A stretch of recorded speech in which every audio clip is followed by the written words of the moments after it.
জামাত ইসলামীতে মুক্তিযোদ্ধা আছে এক, দ্বিতীয় হচ্ছে রাজাকারের সংখ্যা আওয়ামী লীগে ৮,০০০-এর বেশি, ১০,০০০-এর একটা ট্রায়াল হয়েছিল, ৮,০০০ হচ্ছে আওয়ামী লীগে, ১,০২৪ জন বিএনপিতে, জামাতে ৩৭ জন।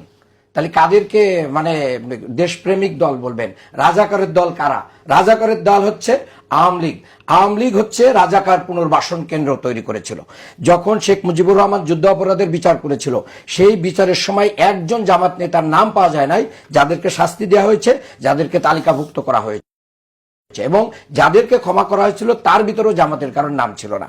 তাহলে মূলত জামাত বা জামাত ইসলামী আন্দোলন করে কোরআন এবং সুন্নাহ ভিত্তিতে এই দেশকে পরিচালিত করতে চায়, কোরআন সুন্নাহর আলোকে এই দেশ চালাতে চায়।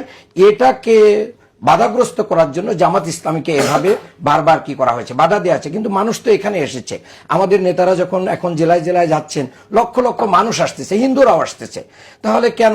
জামাত ইসলামী তো এখন জনগণের দলে পরিণত হয়েছে। আমি মনে করি এটা এখন আর গ্রহণযোগ্য না। এরপরে স্পষ্ট আমি আরেকটু আমার প্রশ্ন আছে একটা, আপনি বলেছেন কোরআন সুন্নাহর আলোকে দেশ পরিচালনা করতে চান আপনারা, খুব ভালো কথা এটা, কিন্তু কোরআন সুন্নাহর আলোকে দেশ পরিচালনা করতে চাইলে আপনাদের নিবন্ধন কি আপনারা পাবেন?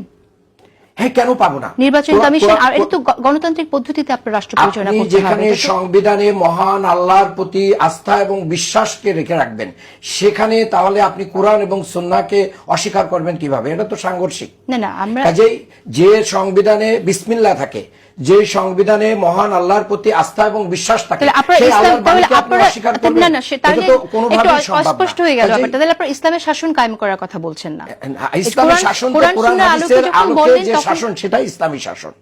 কিন্তু এটা তো চাপিয়ে দেয়া না, এটা চাপিয়ে দেয়া হয় না, এটা জনগণের আস্থা অর্জন করে জনগণ এটাকে রায় দিয়েই যদি জনগণ এই দলটাকে ভোট দেয়, তাহলে জনগণের কাছে তো সেই কোরআন সুন্নাহ অনুযায়ী মানুষ কি করবে। আজকে দেখেন বাংলাদেশে এক্সাম্পল দিতে চাই, যদিও আওয়ামী লীগ ইসলামী ব্যাংকটাকে লুটপাট করে শেষ করে দিয়েছে, বাংলাদেশে যখন সুদমুক্ত ব্যাংকের অপশন দেওয়া হয়েছে, ১ নম্বর ব্যাংকে পরিণত হয়েছে ইসলামী ব্যাংক। কেন?